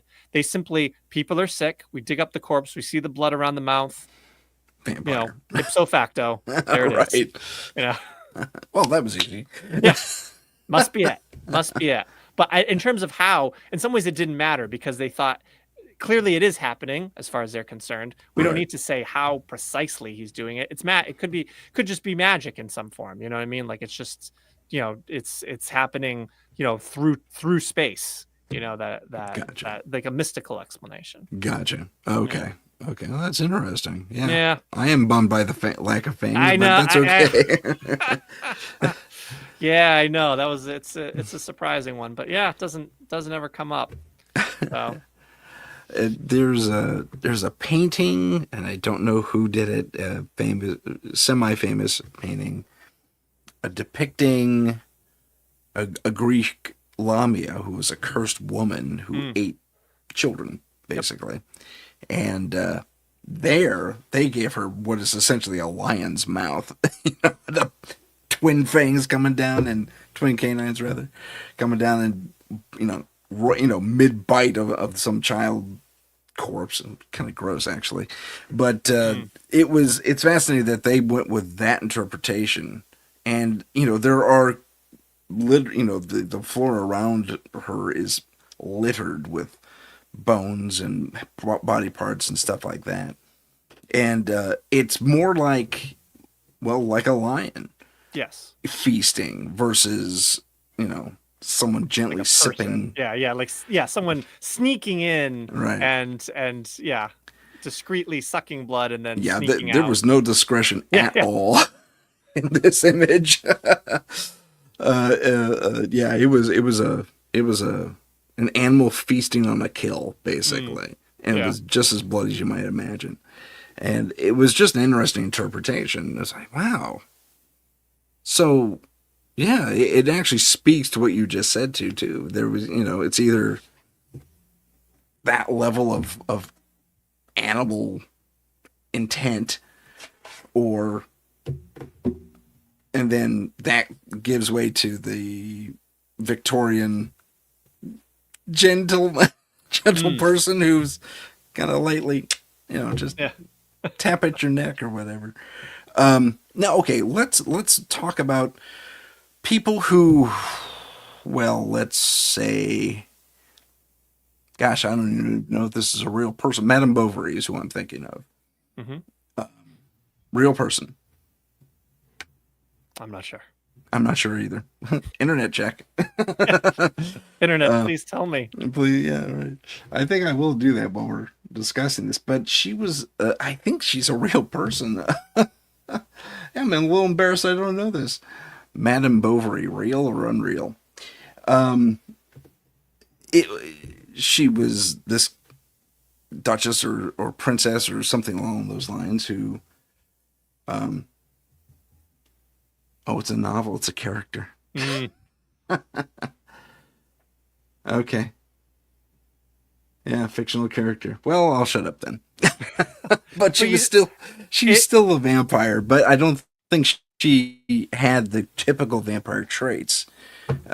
She was apparently just figured out that if she bathed in blood, she'd stay young. Oh! I know who you're talking about. Elizabeth Bathory. Bathory. As opposed to Bovary. Bathory. She was a real person. Yeah. Like I said, she was a real person. She was a real person. She was a real person. Yes. She was a countess from Romania. It might have been Transylvania at the time. Oh my God, really? It might have been. That's amazing. I think it might have been. It's Romania. Yeah. So she came to prominence. She came back into the public consciousness, let's say. I don't know, some decades ago, there was like a book written about her, like, was Dracula a woman? That kind of thing. So she was accused of she was a countess, she was a noblewoman, she had a lot of female servants. So she was accused of abusing her servants, killing them, and bathing in their blood for her beauty, her youth. Right. And she was put on trial for it, and a bunch of people testified against her. I think nowadays maybe some people wonder if it was kind of a sham or something like that, or not. I don't know. I wasn't there. I wasn't there. But she was ultimately she was found guilty. And I think she was essentially walled up in one of her rooms in the castle. I think with, like, she could still have, she was given like food and stuff like that. Through a hole in the wall kind of a deal? Yeah. I think that kind of thing. But basically in prison for the rest of her life.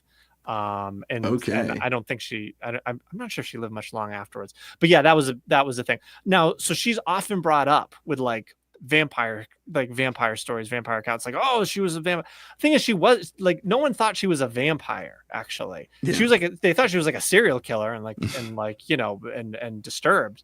But they didn't think she was like undead. They didn't think she was like, supernatural or anything. Which is interesting. You think with the type of stuff she was doing. Yeah, you'd think maybe some people might, I could see the accusation being like a witch or something like that being thrown at her. But anyway, she was put on trial and for crimes. She was a living person committing crimes. Apparently, I'm just reading the wiki right now. She killed like hundreds of young ladies. Supposedly, I guess according to the story, she got a little ambitious and it stopped being like peasants and started being like the daughters of like other noble families. And right. She got a little bit. Yeah, I bet you have a lot of blood. Yeah. So suddenly that raised her profile a bit. Yeah. Yeah. She got careless. She did. I think some other people who worked for her were also convicted of like aiding and abetting or something like that. But this was what, like 1600s, I want to say. Yeah, according to this, it was 16th century into the 17th, so 1790 to 1610. Excuse me, 1590 to 1610. I cannot speak today. 1610. Okay, yeah. So there you go. But yeah, wild story. That surprises me. That story does surprise me that they didn't go into. They didn't say, "Oh, she must be a vampire or a witch or something," because they went with crime. versus supernatural. Yeah, And they're not wrong. They're not wrong no. per se. Seems they were surprisingly level-headed about it. Yeah. So is that because it took place in the middle of a larger town or something like that? I mean, she was she was a noble person, and so you figure other noble people would have been involved in in her prosecution. Yeah. They probably would not have necessarily subscribed to some of those beliefs. Again, depending on the time and place, but that might not have, they might not have grown up with that kind of notion. That's it. Well, it's interesting. Hungary. I mean, yeah, but you also, you'll see differences between like a rural area versus an urban area in terms of what they're connected to and kind of, how they interpret things. Okay. At the same time, though, I do agree. It seems like it would have been a ripe time to throw at least that some accusations for something supernatural. And the thing is too, we don't know. Maybe people did, but no one wrote it down. You know what I mean? Could be the case. Like maybe everyone's like, yeah, she's probably a witch. But like, in terms of the court proceedings, they were like, well, no, we're not going to write that. People have been tried and convicted for supernatural crimes, in those kinds later, of times. about 100 years later, they'd be doing it. Yeah, and it's disturbing stuff. So it didn't stop people, even people who were supposedly well educated, from accusing people of supernatural things that certainly didn't stand up to any scrutiny, but they still did it. They still made that accusation and stuck to it. So yeah, I mean, when you start digging into like the overlap between vampires and witch trials, and you start looking at the witch trial stuff, or you look at like the Salem witch trials, and you read some of what was, it's like, oh my god, like really, they followed the testimony of little girls. Oh my god. I mean, it's just wild stuff. The thing about the Salem witch trials is it puts it in perspective, like what they allowed spectral evidence into the trials. Yes. Which is basically just someone saying something supernatural happened. Right. It's just someone's word for it, but that's spectral evidence. And so all these people, they get accused and found guilty and stuff like that. But then when the governor's wife is accused, then spectral evidence. That no, that doesn't count. No, that doesn't hold up. It's like, it's you read some of it, you're like, are you kidding me? I know. Law? I mean, even back then, that's a leap of logic. From my perspective. Yeah, I mean, she's like you could just say anything, and people are just gonna buy it. It was, but you talk about hysteria gripping a community, right? Yeah, man. I mean, to rely on a bunch of little kids to provide testimony, who have imaginations like little kids. I mean, you had these young girls do it, and then all these adults just get on the bandwagon, and they go for it. And then some adults, I think, were being smart about it and being like, well, I've always wanted that parcel of land over there. Yeah, I'm thinking you're right there. Yeah. I'm thinking you're right there. I've never really liked that person. Yeah, so I bet. She's a witch. I know. Who said that? It's wild. But I've got a few articles up on my website about visiting Salem and some of the different things they have there. It's an interesting trip to go to Salem. There's a lot of different attractions there. Some are kind of more fun oriented, and then there's a witch trial memorial there with the names of all the people and all that, and by the graveyard, more somber. They're not buried there, not buried at the graveyard, the witch trial victims. They're not? No, they weren't allowed to be. What happened to their bodies? They were witches. Were they burned or? No, they were they were hanged, and then usually I think they were just. I'm sorry, were their corpses burned? Yeah. No, the corpses were, I don't believe so. I think sometimes they were like left somewhere in like a ravine or something, and like sometimes families would come and get them and bury them on like their own property or something like that. Gotcha. But as far as I recall, I don't believe people convicted or executed of witchcraft were allowed to be buried like in the common graveyard. In the graveyard. Yeah. Yeah. Yeah. I mean, I guess I get that, but Okay. I'm I mean, applying yeah, modern stuff to past yeah, I know, mentality, and it doesn't yeah. apply. I mean, the fact that they got there at all with the whole process is, is shocking. I But think you're spot on, AP. I think it's like, okay, whether they colluded with the kids or not, you get an extra piece of sugar. yeah, I mean, If and I mean, I or know that, I wrote a bit about this in one of my articles, but the people at the time, there was a lot of tension in the town.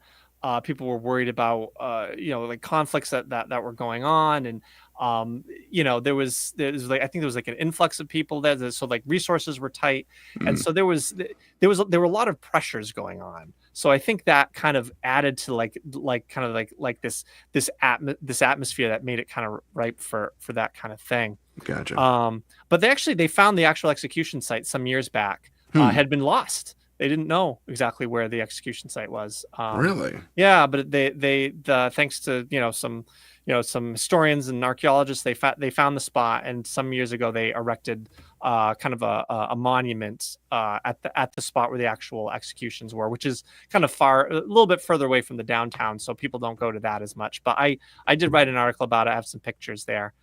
So you can see, but it's on Gallows Hill. People always figured it was like somewhere on Gallows Hill, but they had lost the spot. It wasn't remembered where exactly. But for the name, yeah. But right. people always thought it was on the people just sort of assumed, it was on the top. They kind of Gallows Hill. It's on the top of Gallows Hill. It wasn't on the top. Okay. Of Gallows, because that would have been like a lot of work to like get up to the top. Resources. You got to remember the resources. Yeah. I mean, it was Salem Witch House. That tree's tall enough. That one. Yeah. Wow. But anyway, so not the laugh of the hanging people, but dark humor, a little gallows humor. Oh no, Ba-dum-bum. Oh boy. You can leave my show. I'm so sorry. Please come back though. Spot. I like visiting. Yeah, I like visiting Salem. It's interesting place, and a lot of fun activities there and stuff like that to do too. And I like the history. There's a lot of history beside the witch trials in Salem as well. But there was a number of firsts were there, if I'm not mistaken. Yeah, I think. Well, I know they were. Salem was a very prosperous port town. Ships would go all over the world, come back to Salem, and stuff like that. And I think, there was a toy manufacturer there as well. I forget which one. But there was an exhibit about it. And I think it was I don't know. I think they're the ones that manufacture the Ouija board or something like that. So right. You get into that. But Good times. But so anyway, but you see there's overlaps between witches and vampires, where you see like you have a community, they're worried about something, they're scared about something, right. They're looking to blame people for some sort of malady or perceived problem. And with vampires, the focus goes on the dead. With the witches, the focus goes on the living. That's very interesting. And with the vampires, you can argue, well, the suspect, the person accused, is already dead. So it's an upsetting thing that happens to the people surrounded, but the actual accused person is already dead. So you really kind of can't hurt them, right? But with the witch trials, witch accusations, those are living people, yeah, right? And so that's the scary bit. It's just, so there's a lot of overlap between the two. It's just, where does the suspicion fall? That's a very good point. Hey, Sherry, can I join you in Newfoundland? That sounds fun. Just a visit. But now, actually, that kind of brings up another question regarding, and we're straying off vampires slightly.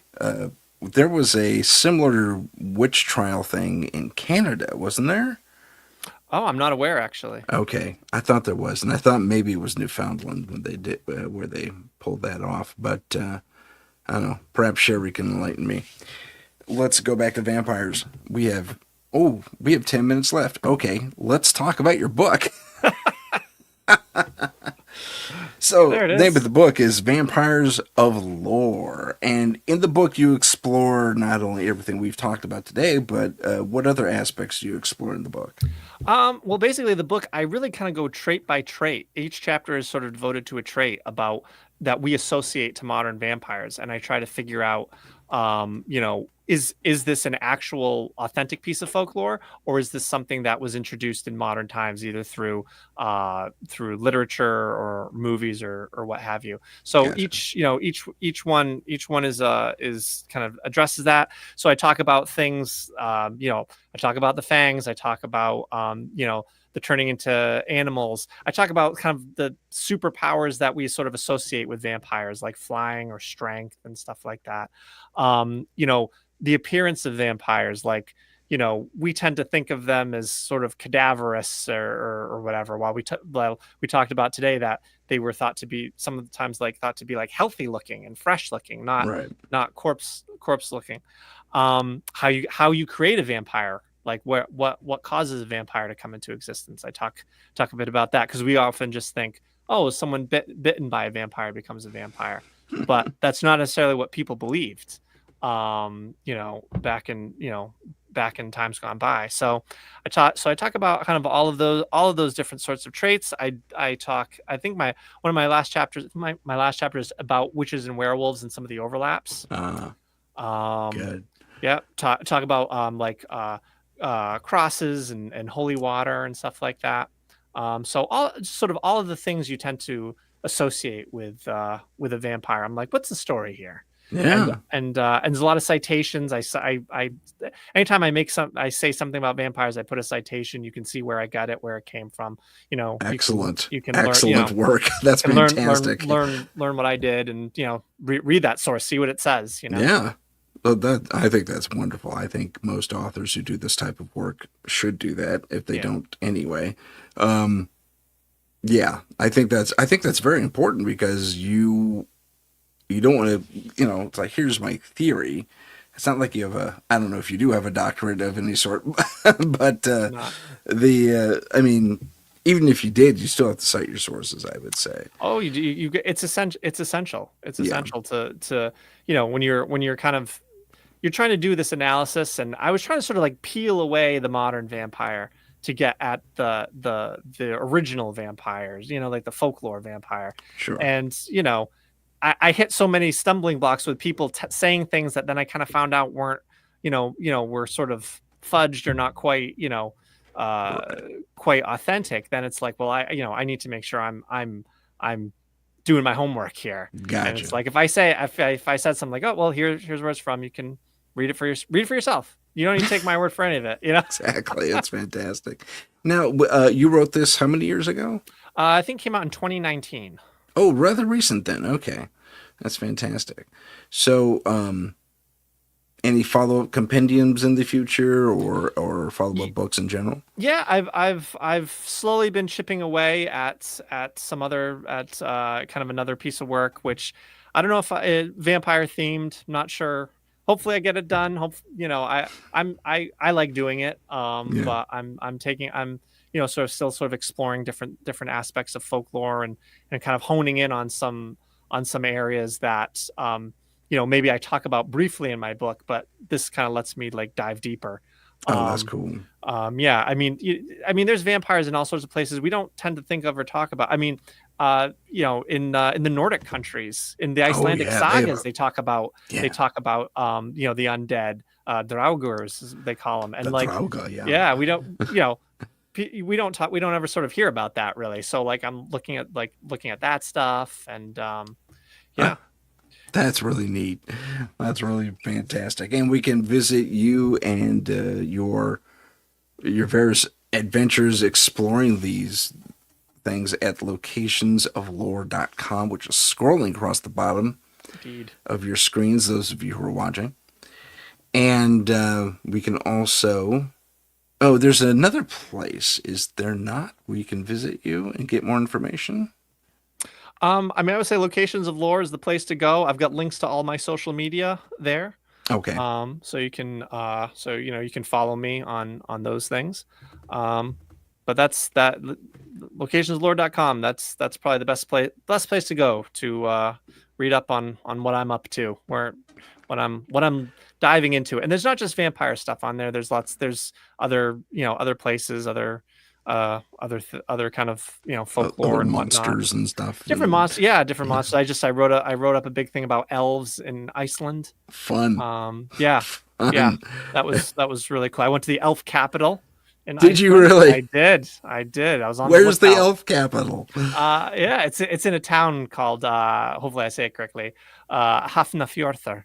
Okay, congratulations. That was well done. The fourth, I can't even say it. Repeat it. Yeah. So in Nice. town Hafnarfjörður is this very very nice town where there's this park, and they have a strong tradition of elves being there, or huldefolk, which is what they call them. So I kind of actually did an analysis like, well, what do they believe about elves, and what's in Norse mythology about elves, and kind of where did that, because then there was a shift when the Nordic countries changed to Christianity. Yeah. And how they viewed elves and what they were, so, and just beliefs about some people do believe in elves to this day in Iceland. Really? Yeah. Oh yeah. That's cool. Yeah. There's stories about roads being built and being built around boulders and stuff because they believe they're home to elves. That's amazing. Now, is it similar to what they do in like the Celtic countries, where they isolate and declare these like trees, various trees and little patches of land and circles where mushrooms grow in circles? Oh yeah, like elf rings and stuff like that. Elf rings and fairy rings and all that stuff. Do they still have? Did they have that kind of like, stay off this? This is elf territory. I think for the people that do believe in elves, there's kind of the thing of like, don't mess with them, be respectful of them. Right. If you're doing construction or whatever, make sure the elves are okay with it, or can we relocate the boulder? So there's definitely, because they can't, and I think there's been some overlap between some of the Celtic traditions and some of like the Icelandic traditions around elves. Okay. But yeah, it's fun stuff. But you can read it on the site. Fantastic. So go to a site, check him out, and definitely get his book. I know I'm probably going to get myself a copy. And for sure, so one more sale for you. Where can we get your book? You can get it on certainly Amazon and other online booksellers. Okay. If you go to your local bookshop and ask, they could probably order it for you. It's published by Schiffer Publishing. Fantastic. Okay, so hopefully you all have that information. I think it's in the description on the YouTube. Don't quote me on that, but I think it is. I'm pretty sure it is. Michelle's very good about that type of thing. And AP, I want to thank you for being on the show. It's been a pleasure having you. Oh, thank you so much. I really enjoyed being here. Yeah, great information. And next week, I believe, unless things change, we're going to be talking about the Jinn. DJINN, Jinn, and the various ancient and modern, not only connotations of this creature, but of the interactions with these creatures. So, stay tuned for that. My name's Tim Sudano. This has been Paranormal Insight, and once again, big thank you to AP Sylvia, and thank you to all of you who watched with us and joined us in the chat. We'll see you next time on Paranormal Insight. If you have a paranormal experience that you would like to discuss on the show, please email us at paranormal.insight.podcast@gmail.com. That's paranormal.insight.podcast@gmail.com.